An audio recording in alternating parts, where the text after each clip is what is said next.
Dear students, the lesson that we will be reading and comprehending today is lesson number 12 in Malaysian forests. So let's start. First of all, I'll give you a brief introduction about the lesson, about the forest, the Malaysian forest. So Malaysia is one of the most forested country. As you can see in the picture as well, that this picture is of a forest. एक forest की picture है ये, and you can see कि forest कितना dense है, ठीक है? Like it is day time, लेकिन अंदर बिल्कुल sunlight नहीं आ रही, and we can see कि बिल्कुल पतला सा path है चलने के लिए, ठीक है? And around the path, साइडों पे at the surroundings, bushes हैं, trees हैं, and they are all very congested. ठीक है, तो बहुत मलेशिया जो है वो फॉरेस्टेड कंट्री है, उधर बहुत सारे फॉरेस्ट जो है they exist. According to the UNFAO report, 62.3% of Malaysia is forested. So this is the correct figure, exact figure, that 62.3% of Malaysia जो है वो forest से covered है. ठीक है, तो आप खुद ही सोच लेंगे the rest 40% is for people to live. और उसमें भी definitely सारा land नहीं होगा. There might be some barren land, there might be some water areas, oceans, lakes and everything. ठीक है. Of this, 18.7% is classified as primary forest, the most biodiverse and carbon-based form of forest. So out of the 62.3%, they have told us that 18.7% is the primary forest area. तो primary forest एक ऐसा forest होता है जिसके अंदर सबसे ज़्यादा life होती है, forms of life we can say. So what are the different forms of life? Forms of life में आपके पास different animals भी आ जाते हैं, insects, birds, plants, many other things as well which we don't even know about. ठीक है. Moving on in Malaysian forests, first of all, before starting the chapter, you can look at the picture at the right hand side of the slide. This is picture of a book. ठीक है, ये एक book की picture है और ये एक original picture है. ठीक है, the book's name is In Malay Forests. ठीक है, and this book is written by George Maxwell. ठीक है, 50 years ago जॉर्ज मैक्सवेल ने ये बुक लिखी थी और ये इसके ओरिजिनल मैन्यूस्क्रिप्ट की पिक्चर यहाँ पे I have pasted it. And the important thing is कि इसके अंदर मलेशियन फॉरेस्ट के बारे में सब कुछ गिवन है, एवरीथिंग. ठीक है, और यहाँ पे जो आपका चैप्टर है, इस चैप्टर का बेसिकली नाम है द फॉरेस्ट, और जो द फॉरेस्ट का एक्सट्रैक्ट है, that extract has been taken from the book in माले फॉरेस्ट. ठीक है, मतलब जो आप अभी चैप्टर पढ़ने वाले हैं उसका एक छोटा सा पार्ट आप पढ़ रहे हैं इस बुक का. इन माले फॉरेस्ट का एक छोटा सा पार्ट है जो आपका बुक का चैप्टर बनाया गया है just for the sake of your information. ठीक है, let's read it out. The author of this book, Sir George Maxwell, described in his stories the lives of both men and animals in the forests of Malaysia more than 50 years ago. So in this book, the author has not only told about the forest, the forest का नहीं explain किया कि वहाँ trees हैं, animals हैं, insects हैं and all. He has also explained about people. Okay. Much has now changed, of course. अब आजकल बहुत कुछ चेंज हो गया है. अगर हम 5 years बैक ही देखें तो इतना कुछ चेंज हो जाता है. तो ये बुक तो 50 years पहले की लिखी हुई थी. तो बहुत सारे चेंजेस आजकल हो चुके हैं in the today's world. There is no longer any danger of finding crocodiles in the lake gardens of Taping, for instance. And many of the villages mentioned have now become towns. So he is saying कि इस book में जिस तरह लिखा हुआ है कि अगर आप फॉरेस्ट में जाओ तो crocodiles आ जाएंगे, ये हो जाएगा, वो हो जाएगा, ऐसा अब कुछ भी नहीं होता. ठीक है, forest are very safe now. ठीक है, फॉरेस्ट्री के प्रॉपर मिनिस्ट्रीज होती हैं, डिपार्टमेंट्स होती हैं who take care of these things. एक तो ये बात है, और दूसरी बात ये है कि इन दिस बुक बहुत सारे विलेजेस मेंशन हुए हैं जो मलेशिया में एग्जिस्ट करते थे पहले 50 years ago, वो अब नहीं है. ठीक है, so the reality has changed. अभी वो जो विलेजेस हैं they have turned into towns and cities and people are living there. So you know that is a big change. Yet much jungle remains and will remain for some time to come. So he is saying कि बाकी चीज़ें तो बहुत ज़्यादा Malaysia की change हो गई हैं, लाइक जिस बुक में बताया हुआ वैसी अब नहीं है, लेकिन फॉरेस्ट जो हैं, फॉरेस्ट लाइफ जो एक्सप्लेन हुई हुई है वो आज भी बहुत ज़्यादा हद तक वैसी ही है. The description of a Malaysian forest is as true today as when it was written and is also true of other countries besides Malaysia. So he is saying कि जो description यहाँ पे Malaysian forest की दी हुई है वो सिर्फ Malaysian forest के लिए true नहीं है, they are true for other forests as well जो भी world में exist करते हैं. Alright, now we will start the original extract of the chapter, the forest. But come down from the mountain peak and walk alone along a forest path. Though it is midday, it is very dark, now author ने किस तरह से start किया है अपना extract, उसने ऐसे start किया है कि अगर आप किसी माउंटेन से चलना शुरू करो इनटू द फॉरेस्ट, और तो आपको पता चलेगा कि फॉरेस्ट पाथ के अंदर तो आप खड़े हुए हो in the afternoon, mid day का मतलब होता है afternoon, but it is very dark. तो वो कह रहे हैं कि बेशक आप वहाँ पे आफ्टरनून में जाओ वॉक करने, वहाँ पे बहुत अंधेरा होता है। कैन यू गेस अंधेरा क्यों होता है, why it is dark in the forest? So I will tell you कि डार्क इसलिए होते हैं बिकॉज वहाँ पे इतने डेंस ट्रीज़ होते हैं, इतने थिक ट्रीज़ होते हैं, इतनी थिक ग्रीनरी होती है कि सनलाइट ही अंदर नहीं आ पाती, ठीक है। जो जितनी भी सनलाइट होती है ब्लॉक हो जाती है, जैसे हमने पीछे पिक्चर में भी देखा है। The sun cannot pierce through the thick branches of the giant trees. Giant का मतलब होता है huge, मतलब sunlight जो है it cannot force itself through the thick branches of the giant trees. एक तो trees हैं, ऊपर से वो इतने बड़े हैं और ऊपर से उनकी branches भी इतनी thick हैं, so it is very difficult for sunlight to come into the forest. And so heavy are the shadows that the very green seems black. ये बहुत important point है कि वहाँ पे जो greenery है वो greenery तो लगती ही नहीं है, ऐसा लगता है सब कुछ black है। green trees भी वहाँ darkness की वजह से black लगते हैं। The air is fresh and cool. This is a good point, that the air is fresh and cool. And there is an almost perfect stillness. बिल्कुल खामोशी होती है वहाँ, ऐसा लगता है कुछ भी नहीं है वहाँ, कुछ कोई चीज़ एग्जिस्ट ही नहीं करी। You are standing in the middle of nowhere in a vacant land, ऐसा लगता है बिल्कुल एम्प्टीनेस है वहाँ पे, इतनी खामोशी और स्टिलनेस होती है। अंडरफुट मीन्स ऑन द ग्राउंड, ज़मीन पे, except where the path is trodden bare is a carpet of dead leaves and of sweet damp moss. Damp का मतलब होता है wet and moss is name of a plant. So वो कह रहे हैं कि जितना भी एरिया है वहाँ पे वो या तो लीव्स से कवर्ड होता है या मॉस से कवर्ड होता है। सिर्फ एक एरिया वहाँ पे कवर्ड नहीं होता, वो कौन सा होता है? ट्रैक, ठीक है। यहाँ पे इन्होंने जो दिया हुआ है डाउन द ट्रॉडन बेयर, जो बेयर का मतलब होता है जिसको बिल्कुल साफ करके बना दिया गया होता है, एक पाथ जो वहाँ पे बना होता है फॉरेस्ट में, उसके अलावा सारी जगह जो है it is covered with leaves, ठीक है। Because definitely it is an area which is full of trees and due to autumn all the leaves become dry and fall down, तो लीव्स जो हैं वो पूरे एरिया को कवर कर लेते हैं। The track upon which you stand is a foot or perhaps a foot and a half wide, and at the height of your body, the width of the open way is perhaps 3 feet. अब आप खुद सोच लो कि 3 feet तक सिर्फ आपकी height है जो ट्रीज से कवर नहीं होती, उसके ऊपर आपके सर पे ब्रांचेस आना शुरू हो जाती हैं, ठीक है। And if you talk about the width, जो ट्रैक वहाँ पे बना हुआ है वो सिर्फ 1 या 1.5 feet वाइड है, ठीक है। मतलब अगर आप वहाँ चलना भी चाहो तो आप सिर्फ अकेले ही चल सकते हो, you can not walk with a friend और अ कंपेनियन, अगर कोई हो भी तो आपके पीछे चलेगा, आपके साथ नहीं चल सकता। Okay, daily use keep back the forest creepers, but the path is only just wide enough for a man to pass, ठीक है। तो अगर वो पाथ डेली यूज़ हो, अगर वहाँ हम मतलब कोई भी रोज़ जाता है तो फिर तो वो पाथ सही रहता है, ठीक है, लाइक पाथ इज़ विजिबल, वरना वहाँ पे भी लीव्स आ जाते हैं, फॉरेस्ट क्रीपर्स आ जाते हैं एंड इट बिकम्स कवर्ड, ठीक है। यू कैन नॉट नहीं sorry but the path is only just wide enough for a man to pass. Okay, I have already told you कि वहाँ पे पाथ में इतनी ही जगह होती है कि एक वक्त पे एक ही बंदा चल सकता है। You can not ride even the smallest pony along it. Pony means horse, horse के बच्चे को हम पोनी कहते हैं, ठीक है। सो ही इज़ सेइंग कि वो पाथ इतना पतला होता है कि वहाँ पे हम किसी हॉर्स को भी नहीं लेके जा सकते, जगह ही नहीं होती इसको चलाने की। So this was the first paragraph जिसमें उन्होंने एक हमें ब्रीफ सी डिस्क्रिप्शन दी हुई है अबाउट द मलेशियन फॉरेस्ट, कि वहाँ पे अगर आप जाओ तो कैसा व्यू होगा, ठीक है, और अगर आप वहाँ वॉक करो तो क्या होगा। Now let's move towards the second paragraph, this one. To right and left of the path, the forest is a thick mass of trees with bushes and saplings between them. Saplings कहते हैं young trees को, जो छोटे छोटे दरख्त होते हैं लेकिन bushes से बड़े होते हैं, ठीक है, bushes से बड़े होते हैं but proper trees से छोटे होते हैं।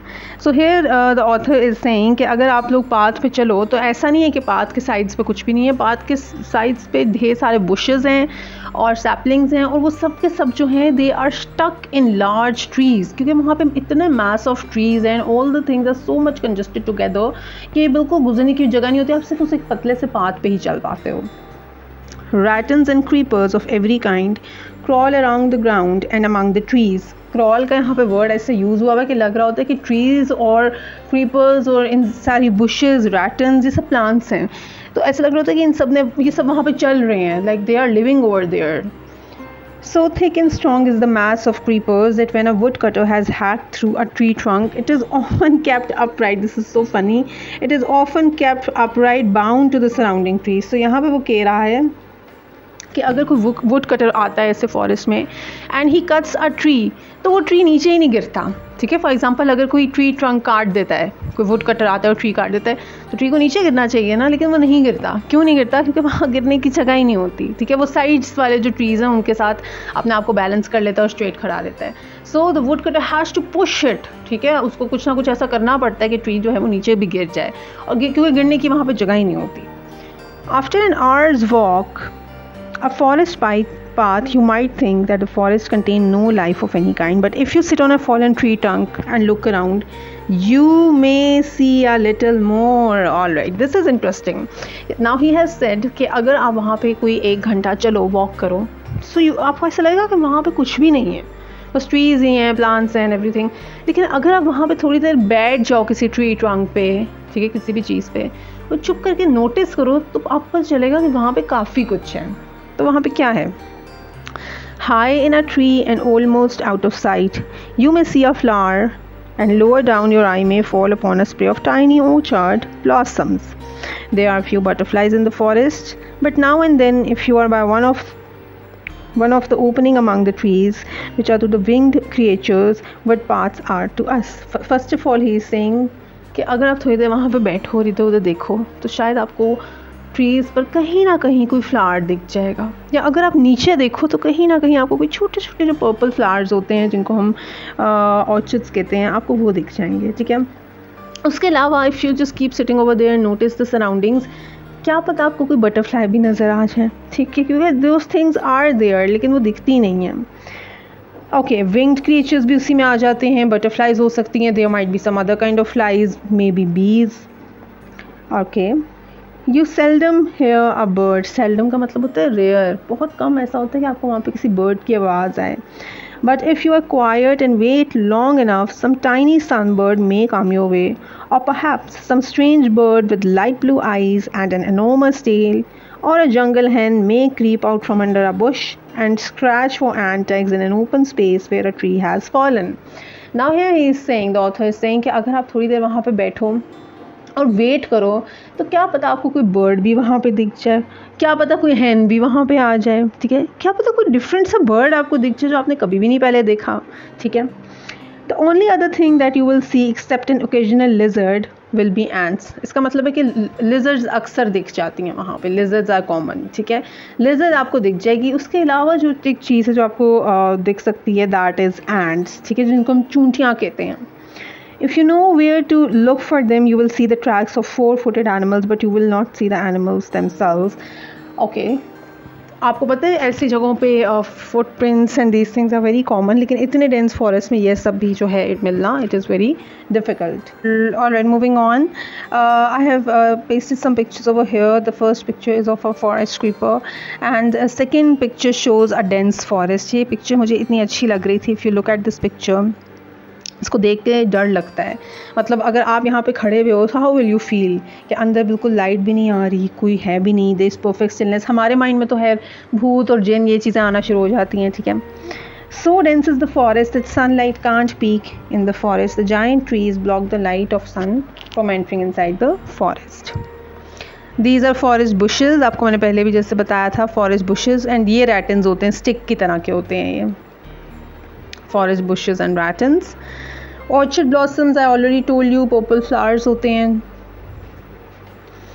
Alright, moving on, of course there is more life than this in the forest, but it can not be seen. Now he is saying कि जो भी बातें हमने डिस्कस की हैं उसके अलावा भी लाइफ है फॉरेस्ट में, लेकिन वो सब कुछ दिखाई नहीं देता। हमने भी किन किन चीज़ों की बात की है? We have talked about birds, flowers, lizards, ants, hen, butterfly. Okay, तो वो कह रहे हैं कि ये तो वो चीज़ें हैं जो मैंने अभी वैसे ही बताई हैं, लेकिन इसके अलावा भी there are countless number of creatures over there, लेकिन हम सबको देख नहीं पाते। You are in the centre of a small circle whose radius varies from 15 to 30 yards. Inside this circle you can see more or less clearly. Outside it everything is hidden.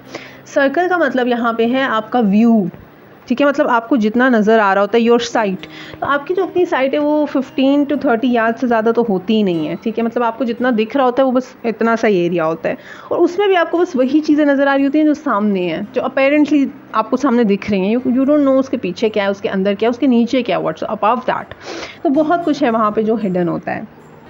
Even so huge an animal as an elephant is sometimes invisible at 15 yards and almost always invisible as 30 yards. अच्छा, यहाँ पे I would like to mention a movie Jurassic Park. किस किस ने देखी है Jurassic park? अगर आपको ये मूवी याद हो जुरासिक पार्क, उसमें ऐसा होता है कि इतना डेंस फॉरेस्ट होता है कि उनके बिल्कुल पास डायनासोर आ जाते हैं। बहुत से सीन्स ऐसे हैं कि उनके बिल्कुल करीब होता है डायनासोर, बट वो इतना ज़्यादा मर्ज हुआ होता है ट्रीज़ में कि नज़र ही नहीं आता। ठीक है, सो ही सेइंग कि एलिफेंट्स अक्सर वहाँ पे होते हैं, बट वो इतने मर्ज हो होते हैं ट्रीज़ में कि वो करीब भी हों तो नज़र नहीं आते। Okay, outside lies the wherever you go, you carry with you that little circle. Outside lies the unknown. So little do you see that the feeling comes over you that you are in the midst of mysterious things, especially hidden from you. तो यहाँ पे चूँकि आपको कुछ दिख नहीं रहा होता, तो एक ही फीलिंग बार बार आ रही होती है, और वो क्या फीलिंग है कि कुछ ना कुछ तो है जो मुझे नज़र नहीं आ रहा। Something is hidden, like I told you earlier as well कि अगर हम लोग वहाँ पे चले जाएँ तो हम तो ये सोचते रहेंगे कि इन ट्रीज़ के पीछे कोई जिन्न है या पता नहीं क्या है। You imagine that you have no right to be there and then you have a horrible feeling. Okay, सबसे पहले तो आपको ये फीलिंग आती है कि मैं इधर क्यों आया हूँ, this is not my place. ठीक है, ये मेरी जगह ही नहीं है, मैं यहाँ क्यों आ गया हूँ, I have no right to be there. And then you have a horrible feeling that from behind the tree trunks watching eyes are looking upon you. ठीक है, और जब आप वहाँ पे चलते हो तो ये फीलिंग कॉन्स्टेंटली आपको आती रहती है कि कोई ना कोई तो मुझे देख रहा है। ठीक है, कोई ना कोई तो इधर छुपा हुआ है जो मुझे देख रहा है। अब हम लोग इंसान है, ह्यूमन बींग्स, तो ये सब कुछ होता है, फीलिंग्स आती हैं हमें। ओके, ये fear and horror in the forest की मैंने कुछ पिक्चर्स डाली हैं, like this is our imagination. I know you might all be thinking about this.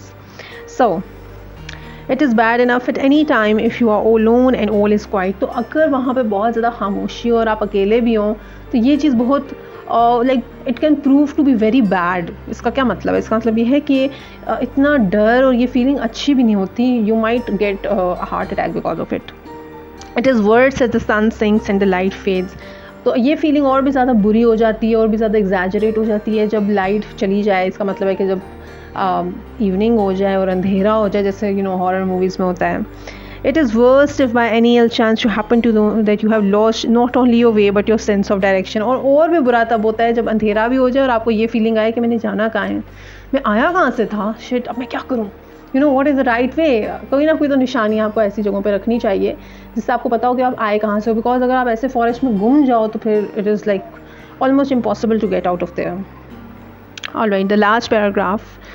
Eight all the times you may see things happen which are hard to explain. ठीक है, और वहाँ में सारा टाइम कुछ ना कुछ ऐसा हो रहा होता है जो आप बाद में किसी को बता नहीं पाते। मतलब आपको ऐसी फीलिंग्स हो रही होती हैं जो आप डिस्क्राइब भी नहीं कर पाते। Though not a breath of air can be felt to move, a palm leaf may begin to sway gently backward and forward while the rest of the tree remains still. मतलब ऐसा हो सकता है और होता है कि आप खड़े हो, किसी ट्री को देख रहे हो, वो ट्री बिल्कुल स्टिल है, हिल भी नहीं रहा, लेकिन पता नहीं क्यों उसका एक लीफ हिल रहा है। ठीक है, अब वो क्यों हिल रहा है, यू डोंट नो। ठीक है, that creates the curiosity and horror actually. Okay, you examine the palm to see if there is perhaps a rat or some other animal at its base but can discover nothing. तो अक्सर ऐसा होता है कि if somebody is brave enough तो वो आगे जाके देखता है कि क्यों हिल रहा है, लेकिन उसको वहाँ पे मिलता कुछ भी नहीं है। Sometimes one single leaf among the number on a branch may begin to shake violently and no reason can be seen. तो कभी कभी तो ऐसा होता है कि पूरी की पूरी बुश हिलने लग जाती है, पूरे के पूरे रैटन्स हिलने लग जाते हैं, बट यू डोंट नो ये क्यों हो रहा है, वहाँ पे कुछ भी नहीं होता। Then it will suddenly stop, और फिर वो चीज़ जो मूवमेंट होती है वो फिर खुद बहुत रुक भी जाती है। This is the most horror thing कि कुछ हो रहा है फिर वो एकदम खुद रुक भी गया है, and you are there and you are even examining, you are even trying to find out that what is going on, लेकिन आपको पता नहीं चल रहा। So that creates, that adds to the horror of the situation. So that was all about the chapter. I hope you have understood it. Now we will move toward the words meaning. I have written all the meanings of difficult words. Peak is top, pathway, midday, noon, pier, center, giant, big, perfect, complete, stillness, silence, Jordan, fog, damp, wet mass, giant algae, white vase, sweepers, vines, hard cut, tree trunks, stem, midst, middle, sway, move gently. Question and answers. Question number 1. What do you think the writer has been describing just before this passage begins? जो the forest का passage है वो शुरू होने से पहले जो एक छोटी सी explanation है उसमें writer ने क्या बताया है? So the writer has been discussing the fact that this passage is taken from a book which was written 50 years ago by Sir George Maxwell. Writer claims that even if the book is old, but the facts described in it regarding the forest of Malaysia are still true today. Question number 2. Why is the forest dark even at midday? Midday में forest dark क्यों होता है? Forest seems dark even at the midday because the thick branches of the tall trees do not let the sunshine pierce inside the forest. Okay, question 3. Why do the forest creepers not grow over the path? Path के ऊपर क्यों नहीं forest creepers grow होते? Forest creepers do not grow over the path because this path is always covered with dead leaves and damp moss. Question 4. When a woodcutter hacks through a tree trunk, it often does not fall down. Why? जब कोई woodcutter tree को काट देता है तो tree नीचे क्यों नहीं गिरता? When a woodcutter hacks through a tree trunk, it often does not fall down because a great number of creepers binding with it and with the other surrounding trees keep it upright and straight. Okay, question 5. Why is it that while walking through the forest, you might think that there was no life of any kind? So the question is कि जब आप forest में चल रहे होते हो तो आपको ऐसा क्यों feel होता है कि वहाँ पे कोई life नहीं है? The forest is so still that while walking through the forest, it seems that there is no life of any kind. Okay. Question 6. What must you do if you want to see signs of life in the forest? अगर आप चाहते हो कि forest के अंदर life को देखो किसी तरह से observe करो तो क्या करना चाहिए? To witness signs of life in the forest, we must sit on a fallen tree trunk and spend some time there. Then we may find tiny flowers and a butterfly or two. Occasionally, we may come across a little sunbird or a wild hen. Okay. Question 7. Explain what the writer means when he says you are in the center of a small circle whose radius varies from 15 to 30 yards. जो उसने circle का concept दिया था वो क्या था? By the given statement, writer means that while standing in the Malaysian forest, we can only see at the distance of 15 to 30 yards on each of our sides. उसने अपने vision का बताया था. Question 8. You imagine that you have no right to be there. What produces this feeling? वो जो एक horror सी feeling थी वो क्या थी? This sentence gives a creepy feeling of fear that while standing in the Malaysian forest, it seems that we are in a foreign territory where we do not belong. This feeling is in itself produced by complete and darkness prevailed in the forest. What do you think causes a leaf to shake if there is no wind? जब हवा नहीं होती तो leaf move करता है, ऐसा लिखा हुआ है स्टोरी में. क्यों करता है? Why do you think क्यों होता है? We think that some insect or a tiny bird may cause a leaf to shake in case there is no wind. Okay, that's all. I hope you have understood the lesson.